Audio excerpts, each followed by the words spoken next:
You never really know when people are going to say, yeah, I mean, the whole Paul Gray thing is like, on paper, that's ridiculous. There's no way they're going to do that.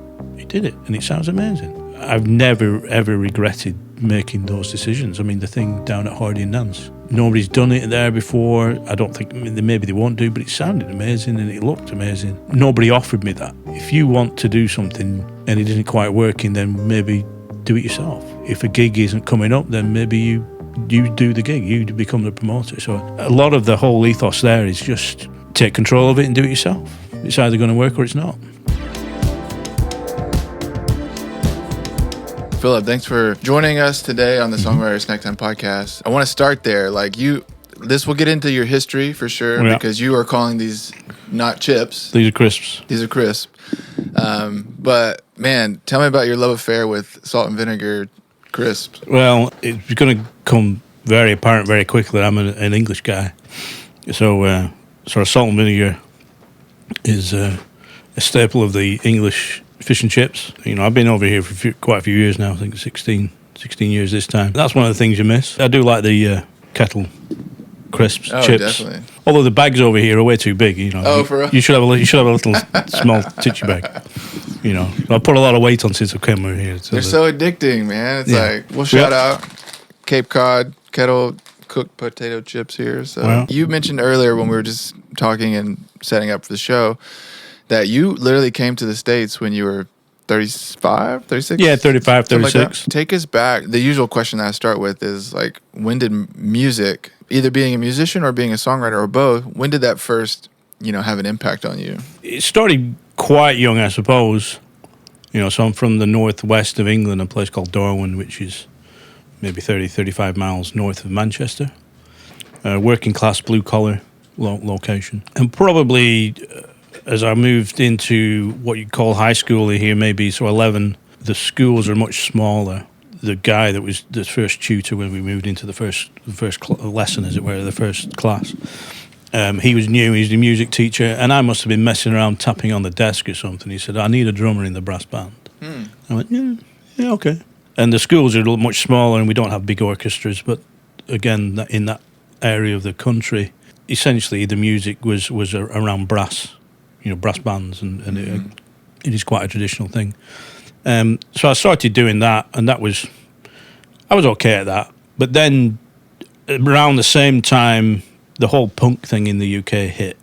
It sort of changed the dynamic in the musician or musicians were maybe quite out of reach. I mean, it was all prog rock and virtuoso type stuff seemed to be prevalent.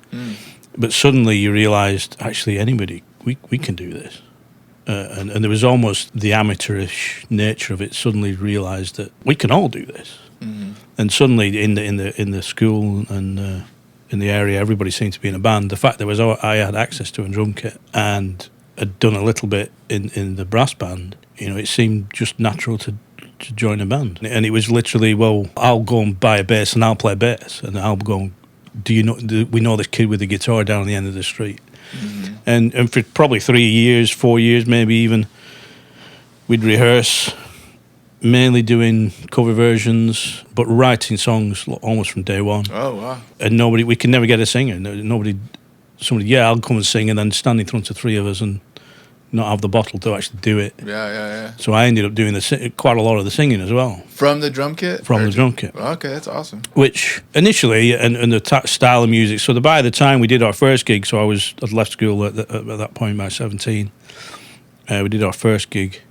We'd been rehearsing for 3 years, and everything was tight, and we had 4 or 5 of our originals, and we had some cover versions. Yeah. And we do the live thing, and the absolute nerves cut in, and everything fell to pieces, but it still sounded okay as far as punk stuff goes. Right.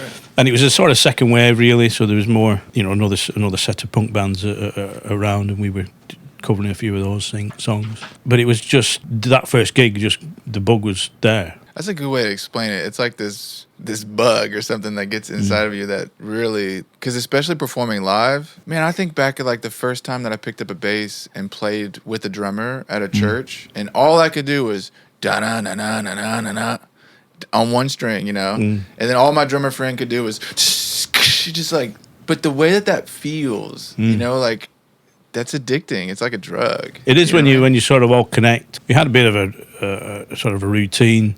I think we rehearsed once a week in the guitarist guy's living room. His parents had disappeared, and we'd have to move all the ornaments off because they all rattled and fell on the floor. Mm-hmm. We'd go down on the bus down to a local music shop, so records downstairs, musical instruments upstairs, and you go and sort of, wow, when are we going to be able to afford that? Yeah. And normally one of us would buy an album, so the vinyl album, and various bands, the Damned, Pistols, Sham 69, the Skids. I mean, so and one of us, we'd get back, we'd listen to the album, and then we rehearse, and that we sort of, like I said, did that for probably 3 or 4 years.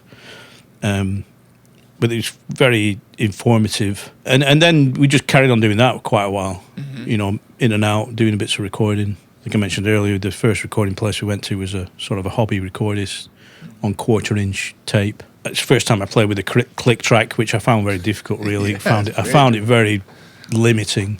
Yeah. And I mentioned I was sort of a bit of an organic drummer. I'm actually pretty bad at keeping time, which I recognise is a fundamental thing for a drummer. But what you mean by that is like going more about like your feeling and how you feel the music. And the fact that I started singing and drumming essentially at the same time, the thought process or the conscious thought tended to focus on the vocal and the lyric and remembering the lyric and that kind of thing. Yeah. And also right from day one, I would write the vocal melody without even understanding that I'm actually writing it. It was just a subconscious, right, this is how the words fit in, and these are the vocal notes that are complementing what else is going on. Only until quite recently I actually realised that I wasn't just following what the guitar was doing. In fact, I was bloody-mindedly not following what the guitar was doing or the bass was doing. I was doing something different. And again, that was seen to be just a subconscious, automatic response to how I did it. And that, essentially, I didn't write any lyrics. I didn't write any musical melodies. I just did, I got the lyrics and I made them fit, and I made the vocal fit, the vocal melody fit.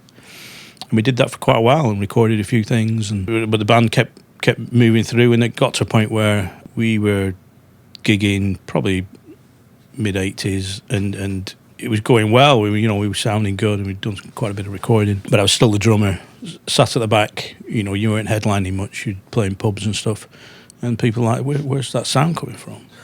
Oh, it's that guy at the back.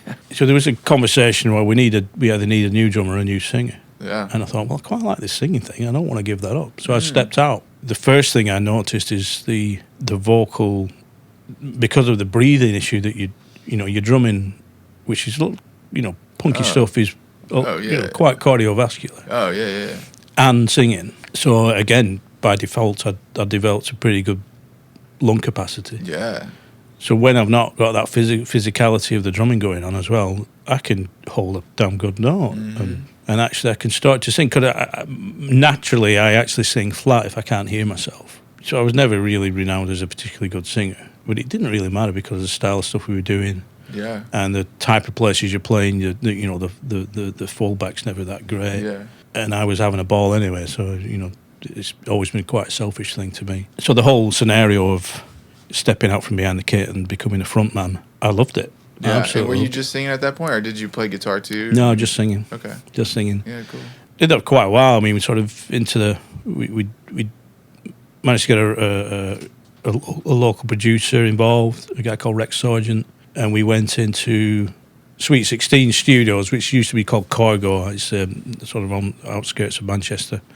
And it's one of those places where pretty much everybody's been to demo stuff. So Joy Division had been in there, and I think Peter Hook was a part owner at the time. We did a lock-in over the weekend, recorded 4 or 5 songs, I think. And then we decided to try and put that out, and we put that out on our own label. We managed to get a small distribution deal with a European distribution, and then I started talking to pluggers.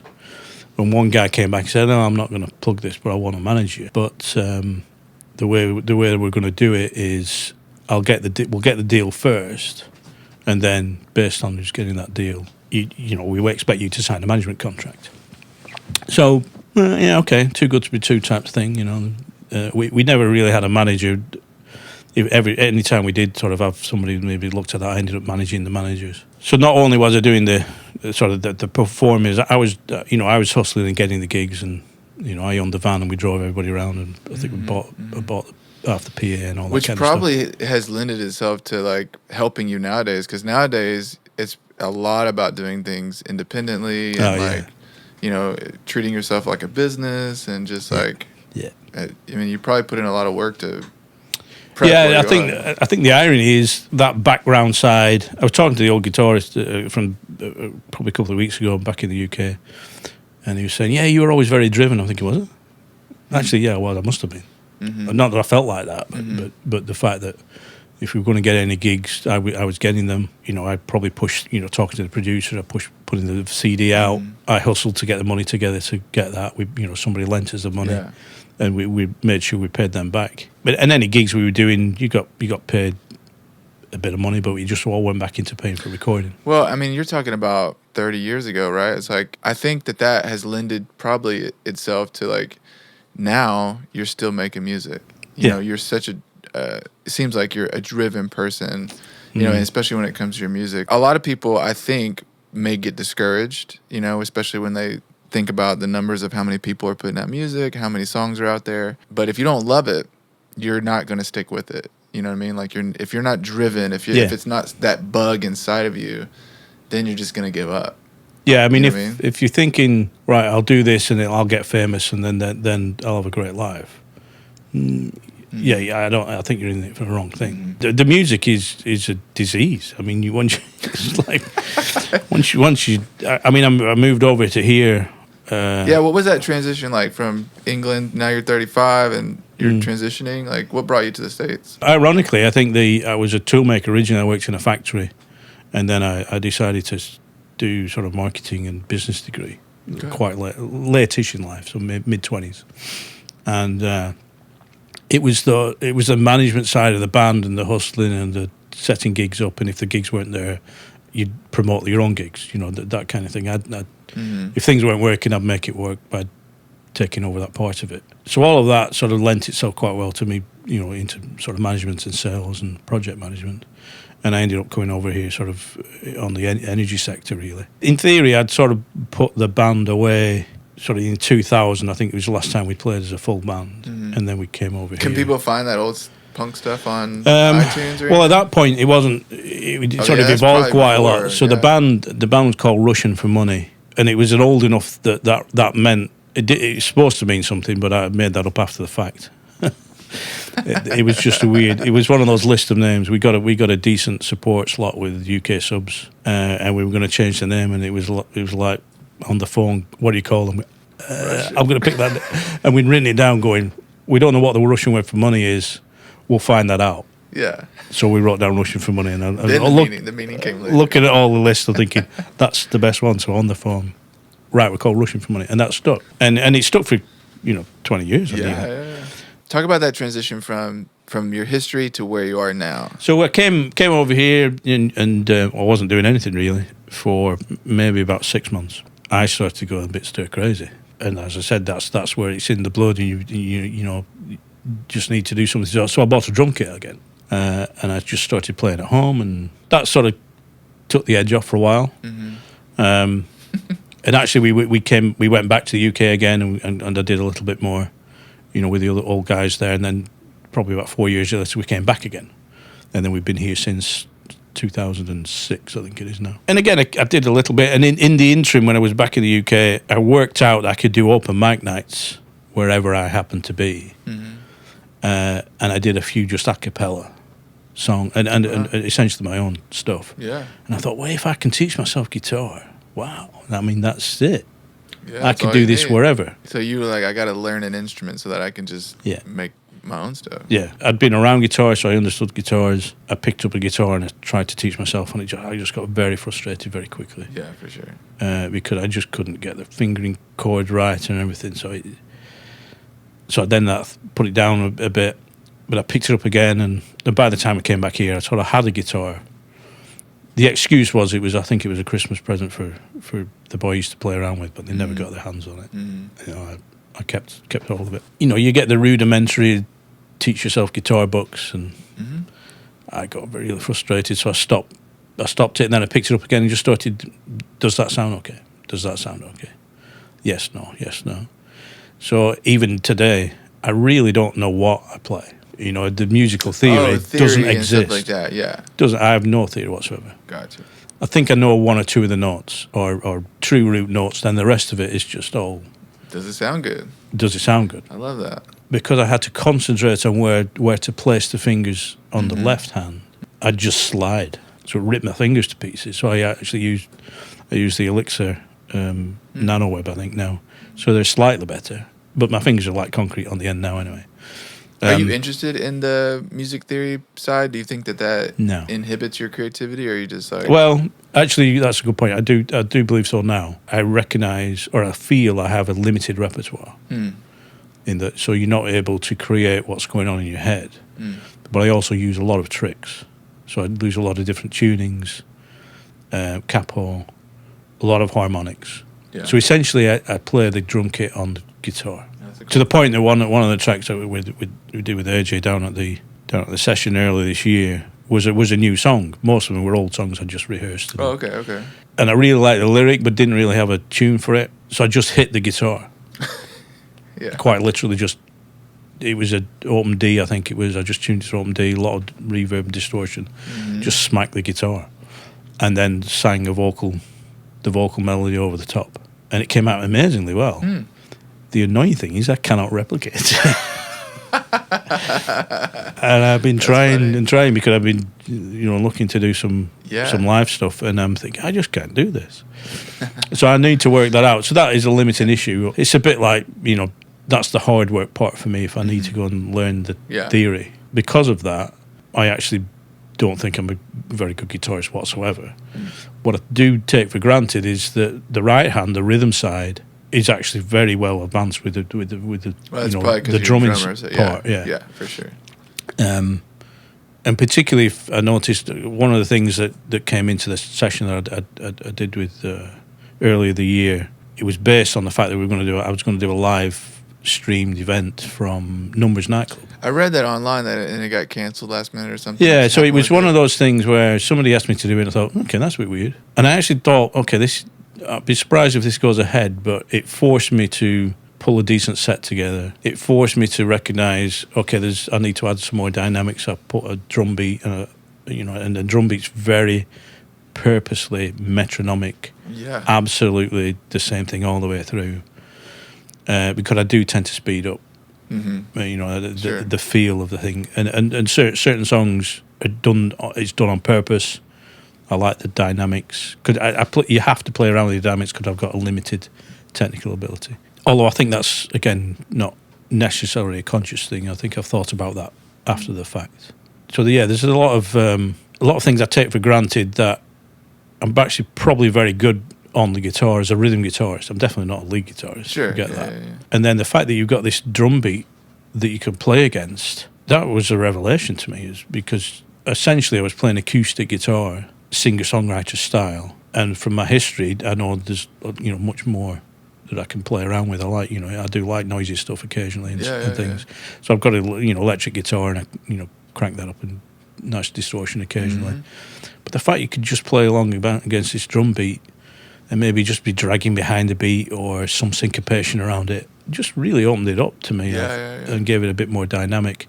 But it was that gig, or that live streaming gig, that forced me to put a set together. Then it got cancelled. Okay. So then you're like, what am I going to do now? Or and then you put it away, and I think, man, you know what? The way that I do things is, okay, if the gig's gone, do your own gig. That hustler mentality. Yeah. I don't like that word, but that driven mentality of like, do it. Just do it yourself. Keep going forward. And I think that goes back to the whole punk thing. Is that the whole attitude was just do it yourself. Just pick the phone up and make the calls and push. And sometimes they're going to say yes, and most of the time they're going to say no. But who cares? Right. Who cares? I thought, okay, I'd seen a few of these stream things in a reaction to COVID and people trying to do something, and the quality just was pretty bad. The audio quality and the technical glitches, and sorry, I'm going to have to start that again. And I thought, well, if I'm going to do that, I want to do that at least control the audio really well. So I spoke to Josh Appleby, who had been in contact before. Because one of the things about my solo stuff is I've always either been part of a band, and I've written lyrics for quite a long time now with the other band, and done the vocal melody, but never done the whole thing. Mm-hmm. So the sitting down and writing a guitar part and then doing a vocal melody over the top became a bit weird because it was to the same lyric. So that's where the realization of I don't normally sing to the guitar part came. And again, it was seemed to be a subconscious thing. Yeah. And then there's always this thing in the back of my mind is I can't play guitar. I don't know what I'm doing. Is this a real song? Does this count? Almost doubting yourself, yeah. Yeah. And that's when I sort of maybe 2 years ago, maybe 3 years ago, I reached out to Josh Appleby. Well, I reached out to David Garrick, actually, who I'd met at a few gigs. And I said, you know, if you're going to record stuff, who would you recommend? And he threw me a few names. I contacted Josh. Josh had listened to a few things, says, yeah, come in. And it was New Year's Day. And I know he was general manager at that point down at Sugar Hill. So we just went in and he stuck a mic on me and said, yeah, play. I'm like, whoa, okay. And he said, right, do another one. Do that one a bit faster. Do that one a bit slower. Yeah, okay, yeah, I'll work with you. Okay, and that was it. All I needed was, the songs and maybe a bit of tweaking, but not much. He said, actually, my job's pretty easy. I just press record. So we did some session there. And I never really did anything with it. It just seemed to be a confidence booster that I'm on the right track. Right. And I'm not some imposter. If I don't tell anybody I can't play guitar, then I might get away with it. I watched those live videos that you did, and I did not pick up on the fact that, like, you are, quote unquote, a beginner guitar or anything like, guitar player or anything like. I didn't pick up on that. So maybe that's encouraging to you. It's, as I said, you build up some tricks. If you really look, you can say, oh, hang on a minute, he's doing the same thing again. But it doesn't sound the same. No. And one thing I did notice with the videos when I've looked at them, you can't really see what I'm doing anyway, so it's... And that goes back to my mentality of like, okay, if the song can exist and if it can stand on its own two legs because it's a good song, maybe it connects emotionally or just like, if it connects and it's good, I think it can get past all the technical aspects of what kind of guitar is that or like what chord is that or like anything like that. It's just, that's what I'm chasing after is good songs, and they really don't have to be my favorite songs. They just can be, I can just hear something and either connect with it and be like, okay, there's something there. Yeah. Maybe that's what that guy Josh sensed when you played for him. It's just like, okay, yeah, there's something there. I connect with that. So that's what I like about music is the fact that like if it's good, it can kind of stand on its own and kind of get away from, I only know 3 chords. So many hit songs have been written with 3 chords. You know what I mean? And actually, it sort of detracts. I think it's human nature to focus on, this is not good. This part's not good.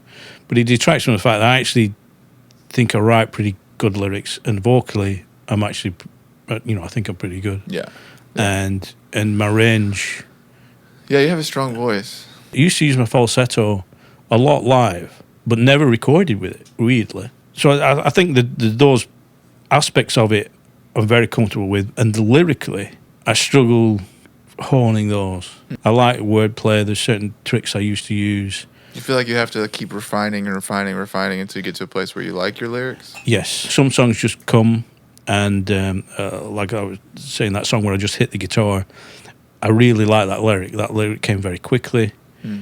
There was certain wordplay in there that I really, really did like. There was no verse chorus. It was just me getting that out in a certain way. It was almost like a poem with a vocal melody, and then quite literally me hitting the guitar. And I really like how it came out. And I'm very annoyed I can't replicate it. But there are some songs where the verse is great, the first chorus, first verse is great, the chorus is great, the story is, where I want it to be, but I just can't get the second verse right. And I've done multiple versions. I've found that verse 2 is where you can either lose people or it can enhance. When I get to verse 2 of a lot of my productions, I'm like, what can we do here that kind of makes this special again? Because we're going back to another section that has already been done melodically or whatever often. So I resonate with that. Yeah. Then the other thing is lyrically, I like wordplay. I tend to do a run on. I'm not sure if that's the correct technical term, but there's certain, not necessarily the rhyming couplet thing, but I like the way that it scans. But I'll do a run on where the sort of sentence, as it were, carries on in the next line, and you push things around a little bit. And a lot of the time, I write to music. I'll just get something going. I'm very comfortable with a very monotonous. Just let it loop or something. Loop.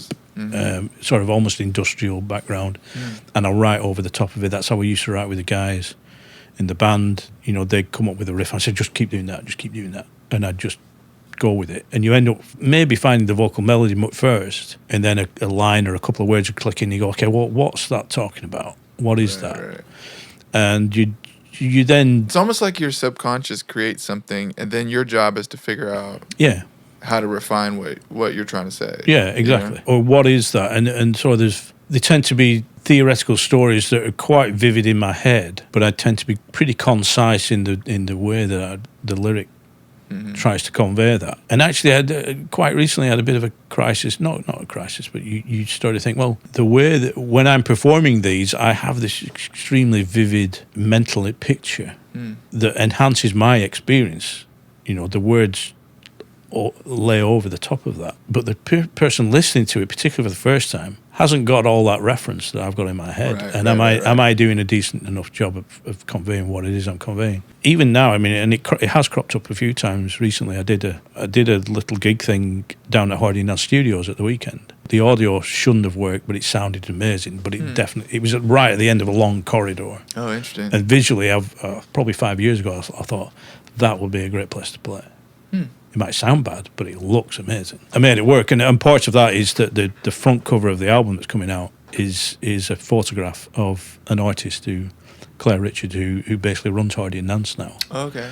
And so she very kindly allowed me to take a photograph and use that. So there's a good tie up there. And it wasn't a gig. Nobody was really expecting it. People weren't expecting it because it's not been done before. But somebody from that mentioned the emotional connection. And it still surprises me when people, wow, they got it.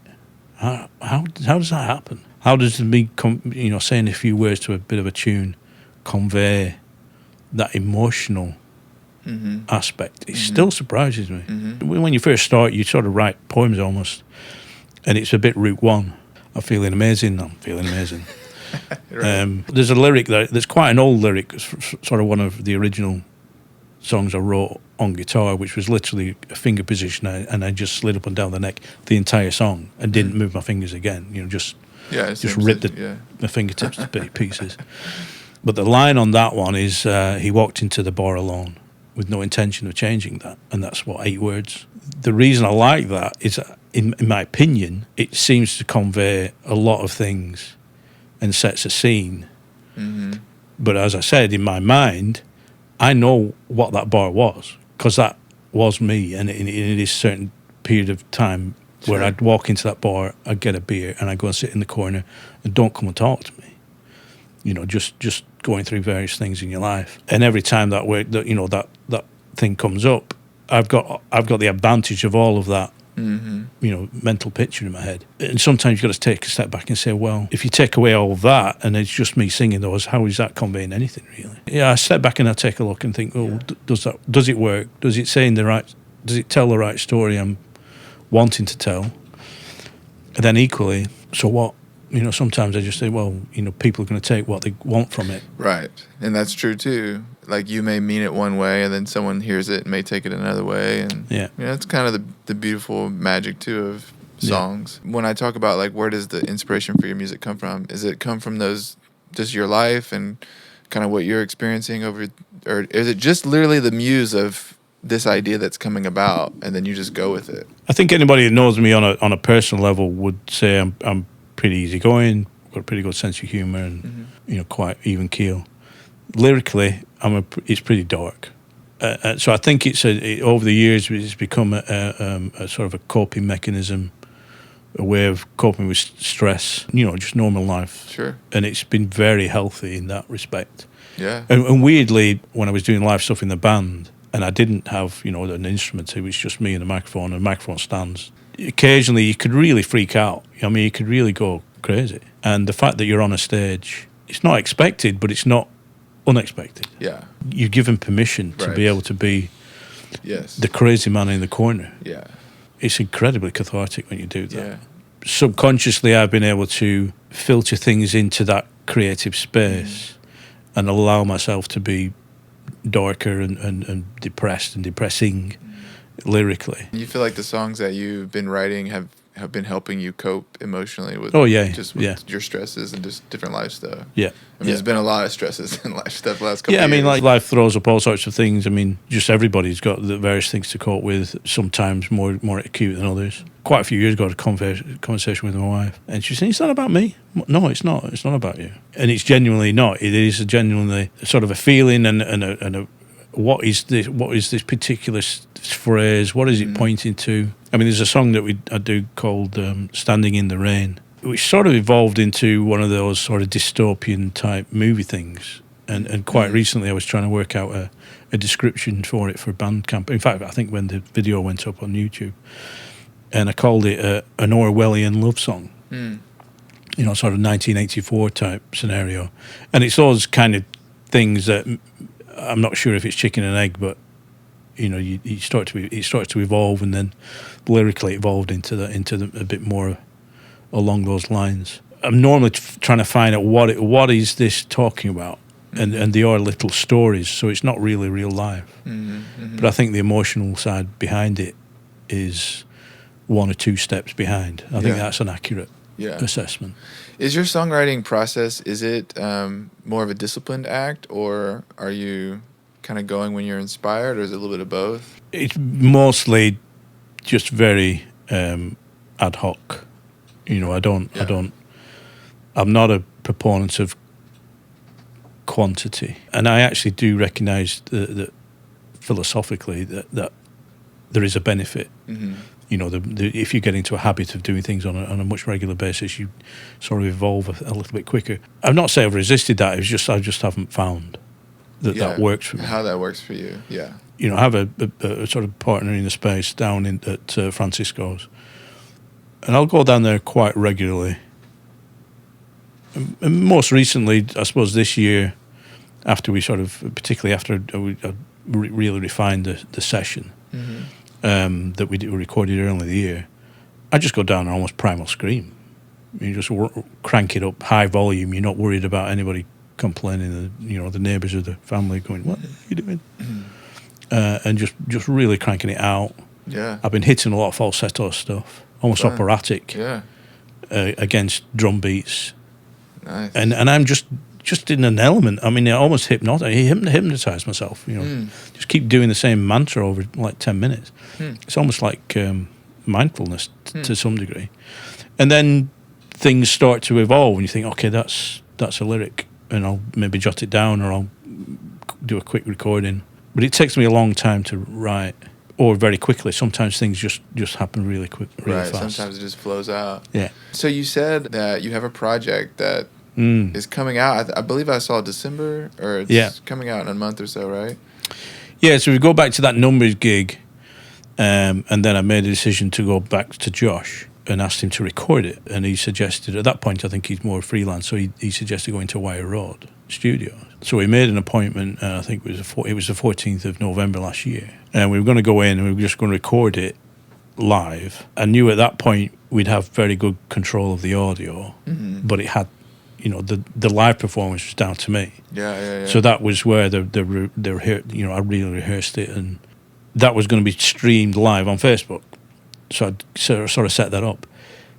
But what happened then is that my mother had been sort of suffering from dementia and Alzheimer's, got ill very quickly, and she actually died that day. But I'd already cancelled it, and I was trying to get back to the UK. Wasn't able to do that. Virtually with her, my siblings were in the room, and I was sort of virtually in the room when she died, which was early morning on the 14th. So all this got put to one side. Just forget it. Yeah. Like I said, life comes up on you. I think that whole process of coming to terms with my mother's death and the way that she supported all of us in lots of things. I mean, we're all pretty creative in the way we do, and we've gone after what we want to do. It seemed to me that I needed to do something more with these songs. And it took a few months, but then sort of March time, I reached out to Josh again and said, I want to do this again, but I don't want to do it as a live stream. I'd made a decision that I wanted to have much more quality control over the whole thing, and I wanted the whole video, and that's, you know, I got introduced to AJ. Right. I reached out to JBZ. I said, who would you recommend? And he mentioned AJ. I mentioned, you know, 'cause I wanted the whole thing videoed. Josh was going to look after all of the audio side. And then I just made a decision I was going to release one song a week once we were ready on YouTube. And then eventually the full session. We worked on that and planned on that. I think it was end of April we went in, had 4 hours booked, and did the whole thing in that 4 hours. That's awesome. In fact, I think the recording session was only 90 minutes. Are those recordings the ones that are coming out in December, or is the December project a different? No, same project. Okay, so that's all one thing. Okay. So essentially, all of those songs, there were 7 songs that we managed. I think I had 9 ready, and we just went for it. And it was like, well, do you just want to play it through everything once and then play everything again? And I said, well, I'm changing guitars. Let's just play each song twice. That's hard to do a live thing like that. It's pretty impressive. Well, a few people have said that to me, but I don't. You didn't feel that way. I don't think that's hard. Okay. In the liner notes, I suppose, of the it's turned into an album now, is I genuinely wanted to capture more of the essence of it than this needs to be perfect. I recently did a project with a guy at a studio in Magnolia, Red Tree Studios, and it was a great project where he had me come in and play bass. He wanted the feeling of a live band. So literally the drums are in another room, and then literally it was bass, acoustic, he's singing and playing electric, and then we had a keyboard player. And he also had a guy come in and do the video of it. But he just wanted he did overdubs on the vocals at the end of the process. But he literally was like, I just want that experience of a band playing a song again. You know, because you know how we make music these days is very different than that. Yeah. You know, we piecemeal it together, you know. But I love that energy. I love that of just going for it and like, okay, I'm gonna play this 2 times and it's gonna be what it is. Yeah. You know? And as it turned out, the second versions of each song worked out better, and some of them I just made a tweak. You know, the guitar sound, particularly the electrics. No, I don't like that. I'm just going to move that switch. Yeah, that sounds better. You know, and there are mistakes in there. Sure. Vocally, there's maybe a few dodgy notes, but actually, I'm actually quite comfortable with the humanity of that. Yes. There's some glitches you can hear. Occasionally, you can hear the creaking of the guitar strap, but it was exactly what I wanted to do. It captured it exactly the way I wanted to do it. Because what had happened while I was going through the rehearsal space and going for it, you know, full PA, and it sounded amazing. And I'm thinking, nobody's ever seen this. Particularly the tracks where I did to the drum beat, because that was sort of adding a different dynamic, and I knew I needed to mix it up a little bit. Yeah, I love that. And it was a revelation to me when I did that. So that was where the session was, and that was where the plan should have stopped. Do this, get them out on video, and AJ's worked with that, and we did individual tracks. Then after the fact, so Josh had done a little, you know, did a bit of mixing on it. I mean, the song where I'm hitting the guitar, he had his work cut out because the volumes were all over the place. You know, it was the dynamic range of the guitar sounds. It was either just me tapping on the body or me just smacking everything. So it really overwhelmed the whole thing. Sure. So we did not a lot of work, but a bit of work on that. And then it occurred to me, I'm a massive fan of The Damned, and we're talking about the whole punk thing. So the punk thing in the UK, there's sort of 3 main bands that kicked off. The Sex Pistols, The Damned, and The Clash. All at the same time. The Damned got the first single out. And I've always been more of a Damned fan than the other two, to be fair. There's a guy called Paul Gray who played on their 3rd and 4th album, so the Black Album and the 4th and 5th album, the Black Album and the Strawberries. Very distinctive style, and I'd seen something in the corner of my eye on social media that he was up for doing session work and he may be interested. And I contacted him, and he said, yeah. And I went, what? Okay. And in fact, not only did he say, he said, these are a bit weird. Your voicing and chord progressions are unusual. And I'm thinking, well, it's because I don't know what I'm doing. I need to think about these. He's stretching me a little bit. You know, he said he'd do it. So essentially he recorded the tracks that had the drum beat because I hadn't deviated on speeding. I'd messed around a little bit with the syncopation, but the beat was there. He said, let me have a play around with those, and he sent some ideas. I said, yeah, they sound great. And he said, maybe they're a bit over the top. I'm thinking, it's Paul Gray. I want it to be over the top, I want people to be able to listen and go, that sounds like Paul Gray. So then we got that sorted out, and I gave that, Josh mixed that in, and it just sounds unbelievable. I can't even imagine the songs without that bass lines in there. And they're It did sound cool. I heard that one. They're all over. It's Paul Gray all over. So that's a childhood hero. That's cool. Yeah. From an era of the band that is one of my I think those two albums are in my top 10. Mm-hmm. Mm-hmm. Playing on songs I'd written, and it's like, wow, it doesn't get any better than this. Yeah. And then in the middle of that, I think I contacted AJ. I said, those videos you're doing? Yeah, stop. We've got another mix of the sound. So the way we did it, obviously he'd recorded sound in the room, but the audio on the videos up on YouTube is the actual mix audio. Yeah. And then the whole thing was, well, actually that came out that well. Maybe this is the album. Because I wanted to do an album for my 50th birthday, and that came and went. Mainly quality control. I thought I could have done it, but it wasn't. The song quality wasn't there, in my opinion. And I contacted a guy that we worked with before. I was a drummer in a Houston band called the Texas Mod Crushers. Okay. And we'd released a single with a record label in New York, indie label called Toy Beach Records. And I kept in contact with the guy, the owner, Walt. And I mentioned it to him. He said, would you be interested in sticking this? And he said, yeah, I would. So we've got a very limited edition 100 run vinyl album. Oh, cool. It's coming out on CD as well, and it's up on Bandcamp. So the vinyl market is a bit weird now in that the lead times are crazy. I think. Yeah. I don't partially COVID, and then I think everybody's trying to get the merch table full for all the the tours next year. Mm-hmm. So the backlog on vinyl's crazy. So it was a 15-week backlog, but that was the fastest turnaround we could get. And as I said, I contacted Claire and managed to get a photograph for the cover. That's another thing of the control side of it is I like doing all that part, visually. I used to do all the posters. I do quite a bit of photography myself as well now. So I did all the sort of graphics on the album.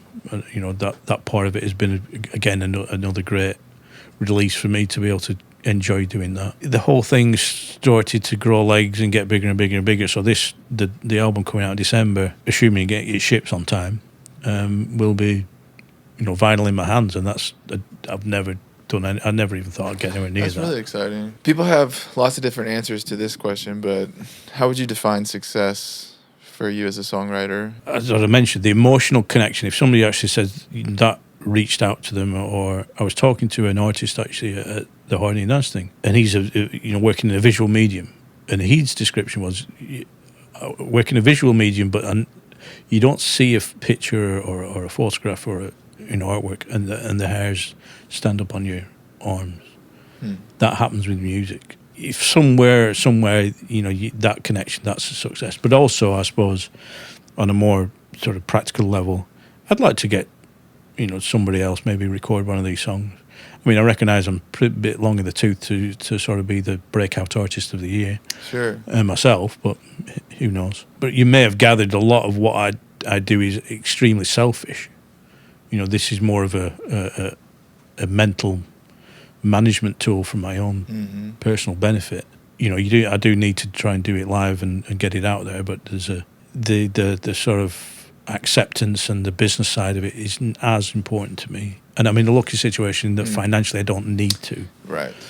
Great. And I've thought about that a lot in that, should we be doing more? But I think there are always certain compromises that you've got to start looking at. I'm not good with compromises in this space. Other work-related things, that's, I can sort of manage my way around that. But this part, the singing, the songwriting, the emotional sort of rumination, I suppose, that goes on, that is a selfish thing, and there's no compromises as far as I'm concerned. Yeah.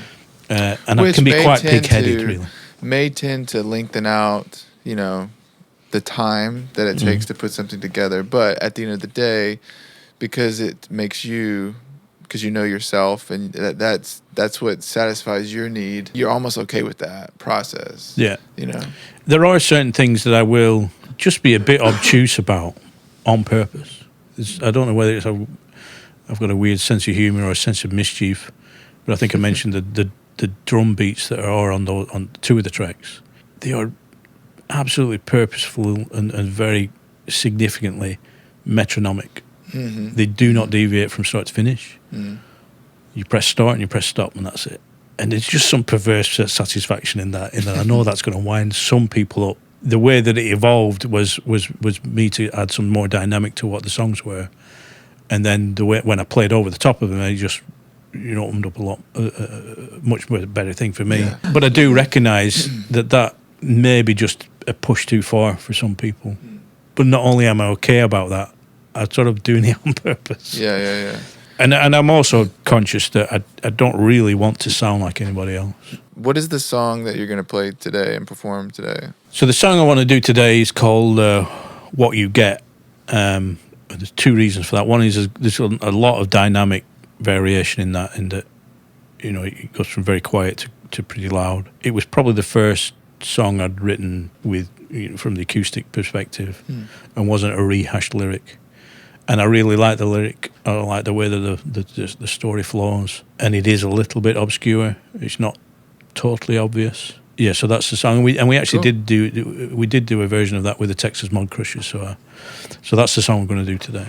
Awesome, man. Well, I am looking forward to that. I want to end our time together by asking you 10 questions. Okay, rapid fire questions. What's your favorite concert that you ever been to? So that one's pretty easy. I by accident ended up at the Stone Roses gig at Blackpool Empress Ballroom, which I recognise may not be a reference point for you. Yeah, no, it's okay. But Stone Roses was sort of in the mid-90s, became a massive phenomenon in the UK.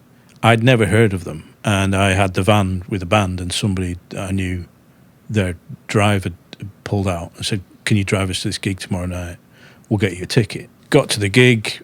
Empress Ballroom, is in Blackpool. It's on the coast. It's a bit of a seaside holiday town. The venue was packed out. There was cameras everywhere. I'm thinking, what the hell's going on? I've never heard of these guys. And the whole gig just blew me away. They were amazing, absolutely amazing. So that was still the best gig, and I think it was because the expectation wasn't there. I didn't know what I was going into. Yeah. Favorite artist or band that you can't currently stop listening to? I actually don't listen to that much music. Okay. But current thing I've been listening to recently is Grace by Jeff Buckley. And the only reason I'm doing that is that Paul Gray of The Damned mentioned when we were sort of communicating, did he want to do this or not, that I had echoes of Jeff Buckley. I'm thinking, okay, I've heard of him, but what does that mean? So then I picked up Grace on vinyl. I started listening to it. I thought, oh, hang on a minute. I'm going to take that. I'm definitely taking that. Yeah. And actually, I've probably started exploring that a little bit more. So that's essentially, I'm listening to that quite a lot. I love that. What's your favorite thing to do when you're not working? I actually do like doing quite a lot of DIY, building projects. Okay, cool. The fact that you built this yourself. Yeah. I understand what goes into that. So we moved into a new house about a year ago. So there's things I like to do there. I get quite a lot of satisfaction from doing that. Drink of choice? I'm very stereotypically English. I like a hot tea. Okay. Which is not that easy to get in Houston. Sure. And maybe a Shiner Bock. I quite like a beer with a bit of taste. I'm not a Budweiser guy, put it that way. Do you miss home, or do you enjoy, what's the difference mainly, what you say, between England and America? There's certain things I miss. Are quite, there's a lot of food-related things you miss. Pub culture, I think, is very different over there. And the familiarity of the sort of environment. The thing I don't miss is and I didn't realise this until I went back, and it wasn't just because it was my mother's funeral, it's the last few times I've been back, is that in this time of the year, it's just completely grey. You do not see any blue sky, and it's actually quite depressing. I think I lived here for 30-odd years and never noticed this. You were used to it. That's funny. Yeah, those are the main differences, I think. Gotcha. Spotify or Apple Music? Neither, and I'm not... it's interesting that you don't listen to much music. Yeah, I mean, if I do, I've got sort of old iPod, playlists that are my playlists. Spotify, I just don't agree with it. Yeah. You know, I have a philosophical problem with the way that they treat artists. That's understandable. So I don't do Spotify. Dogs or cats? I like cats. We had cats as kids. We've got 3 dogs now. We used to have 4. But we had got 3 small chihuahuas and a huge, big. Well, we're not sure what it is, but a big dog. But that's the youngest dog, and he's still the baby of the group. So dogs and cats, both of them. How many voice memos are on your phone? Not many voice memos, so maybe 30, and they're more of an actual version of a song that I want to capture. Yeah. Particularly because I'm not sure what notes I'm playing. I need to at least get an audio cue. Gotcha. But I do have notes. I've probably got 3,000 or 4,000 words of lyrics, ideas, and I've just kept it in one place. Yeah. And in fact, the song "Leaking" that I was talking about, where I hit the guitar, that came from that. That's a chunk that I pulled out and worked on. I love that because I haven't talked to a ton of guys who that is a primary just writing. You know, just like loads and loads of writing. I mean, I came in today. I've got the acoustic guitar and I've got my what I call the Cub Scout backpack. So anything is in there. Yeah, that's all. You know, I'm still drumming, so there's drumming spares in there and all that. But in there's 2 books full of notes. Love it, man. If people want to connect with your music, connect with you, where should we send people? Well, right now I set up the Bandcamp page, so that's Phillip Walsh. Okay. I also have a website called Our Crooked Smile. Okay. Which is a bit more a collaboration of some of the photography stuff I do in the various bands, links to different bands I've been in or still involved with. Well, I really appreciate your time today, and looking forward to hearing the song. Yeah. And so thanks again for coming by. And I appreciate it. Yeah, I mean, I've been checking out the studio and looking at where I'm going to be recording my next stuff. So I thought it was great, and like I said, I like making the phone calls to make things happen. So I appreciate it. And can we circle back to that one more time, because I feel like that is a big ethos of your mentality, is that driven punk, like make it happen kind of attitude. Like if you can think about like being in a room full of songwriters, like how would you encourage them to have more of that kind of attitude? What I'd say is it's very, very rare that you're going to regret taking that step. Unless you're obnoxious and you get upset and rude when you get maybe a negative response. Yeah, that's not good. It's a personality issue. You need a manager to do it for you. Most people are going to be receptive, and you never really know when people are going to say, yeah, I mean, the whole Paul Gray thing is like, on paper, that's ridiculous. There's no way there's going to do that. He did it, and it sounds amazing. I've never, ever regretted making those decisions. I mean, the thing down at Hardy and Nance, nobody's done it there before. I don't think, maybe they won't do, but it sounded amazing and it looked amazing. And it wasn't really a traditional gig, and nobody offered me that. If you want to do something and it isn't quite working, then maybe do it yourself. If a gig isn't coming up, then maybe you do the gig, you become the promoter. So a lot of the whole ethos there is just take control of it and do it yourself. It's either going to work or it's not. I think that's a perfect punctuation point to our conversation. So thanks again, Phillip. Appreciate it. Yeah, it's been good.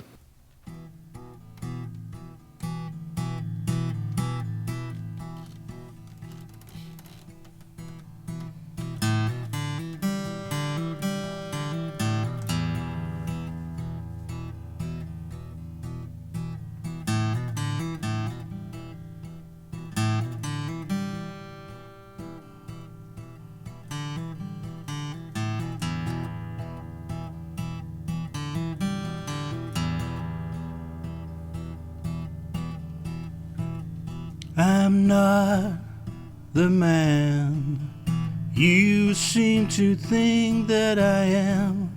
What is going on? What is going on inside your head?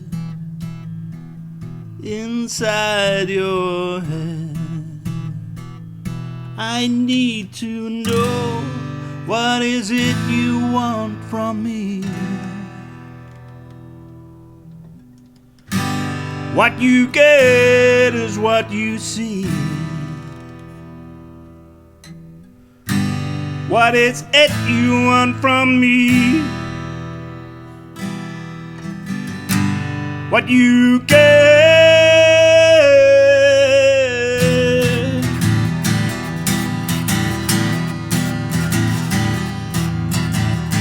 You try so hard to bend and shape me. I'm not a toy, a canvas to be drawn. What is it you want from me? What you get is what you say. What is it you want from me? What you get?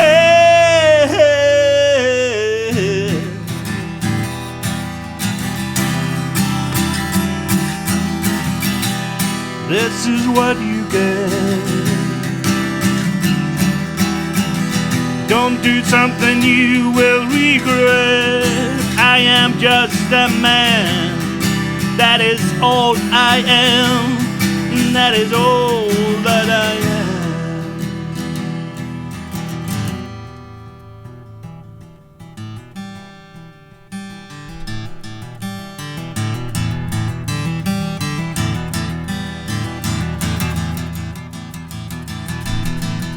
It's time to stop and take a look at what we built and why we're going crazy.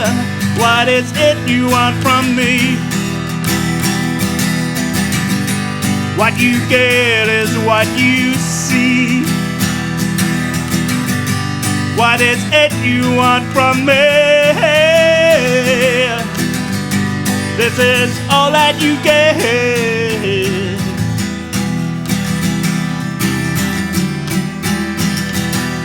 This is all you get. This is all you get.